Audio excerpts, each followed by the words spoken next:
আসসালামু আলাইকুম। প্রিয় শখের মুরগি পালনকারী ভাই ও বোনেরা, গত মাসের 16 তারিখে আমি 50টি ব্রাউন ককের বাচ্চা কিনেছিলাম, যা আলহামদুলিল্লাহ 27 দিনের মধ্যে অনেক বড় হয়েছে। কিন্তু আজ 2 দিন ধরে বাচ্চাগুলোকে নিয়ে খুব সমস্যার মধ্যে আছি। 2 দিন ধরে বাচ্চাগুলো অনেক ঠোকাঠুকি করছে, এমনকি তারা একে অন্যের শরীরের পশম খেয়ে ফেলছে। এমনিতেই ব্রাউন কক যে কোনো মুরগির থেকে অনেক বেশি ঠোকাঠুকি করে, যার কারণে দেখতেই পাচ্ছেন বাচ্চাগুলোর কি অবস্থা হয়েছে। কিছু কিছু বাচ্চা তো রক্তাক্ত হয়ে গেছে। বাচ্চাগুলোকে নিয়ে অনেক টেনশনে আছি, কারণ এটাই আমার প্রথম ব্রাউন কক পালন, যার কারণে অনেক প্রতিকূলতার মধ্য দিয়ে যেতে হচ্ছে। তার উপর নতুন করে এই সমস্যা। মুরগির বাচ্চা অনেক বেশি হলে ঠোঁট কেটে দিতাম, কিন্তু এত অল্প মুরগির ঠোঁট কাটার ব্যবস্থা করাও অনেক কঠিন, যেহেতু আমার মুরগি অল্প। ব্রাউন ককের মতো দেশি মুরগিকেও আবদ্ধ অবস্থায় লালন পালন করলেও কিন্তু এমন সমস্যা হতে পারে। যদি আপনি মুরগির বাচ্চার ঠোঁট কাটতে বা ঠোঁট ছেঁক দিতে পারেন তাহলে সব থেকে ভালো হয়। তবে বাচ্চার বয়স 10-20 দিনের মধ্যে ঠোঁট কাটার চেষ্টা করবেন, এবং এই কাজটা অভিজ্ঞ কাউকে দিয়ে করালে সব থেকে ভালো হয়। তবে ঠোঁট না কেটেও মুরগি লালন পালন করা যায়, যদিও একটু বাড়তি কষ্ট করতে হয়। আপনি যদি প্রথম থেকেই লবণ পানি খাওয়ান তাহলে আপনার মুরগি ঠোকাঠুকি অনেক কম করবে, এবং মুরগির খাবার দেওয়া যদি সঠিক হয় তার সাথে মাল্টিভিটামিন ও জিঙ্ক খাওয়ালে মুরগি ঠোকাঠুকি করে না।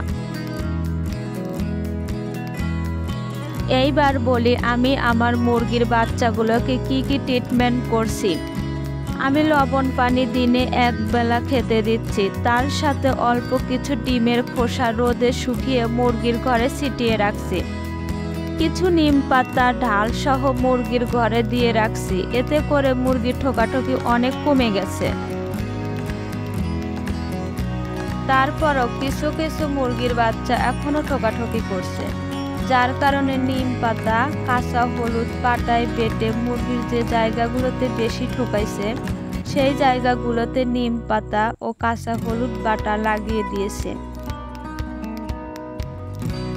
আমি প্রথমে ভেবেছিলাম যে এখানে একটা সমস্যা হয়েছে যে মুরগি ঠোকাঠুকি করছে, কিন্তু পরে লক্ষ্য করলাম যে মুরগিগুলো শুধু ঠোকাঠুকি করছে না, তার সাথে একটা বাচ্চা অন্য বাচ্চার পশম তুলে তুলে খাচ্ছে।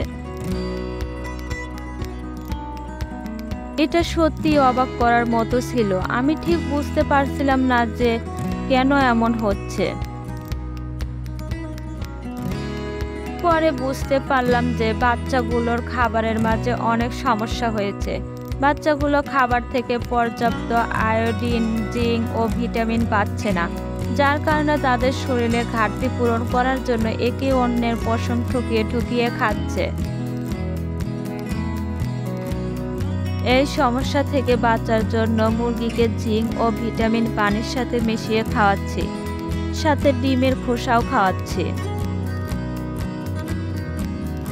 ইনশাল্লাহ আল্লাহর রহমতে খুব দ্রুত সুস্থ হয়ে যাবে। তবে আমার মুরগির বাচ্চাগুলোর এমন সমস্যার পিছনে আসল যে কারণ ছিল তা হলো আমি ওদের যে ফিড খাওয়াতাম সেই ফিড কারফিউ এর কারণে পাওয়া যাচ্ছিল না, যার কারণে বাধ্য হয়ে লোকাল ফিড খাওয়াতে হয়েছে। ফিডগুলোর দামও তুলনামূলক কম ছিল।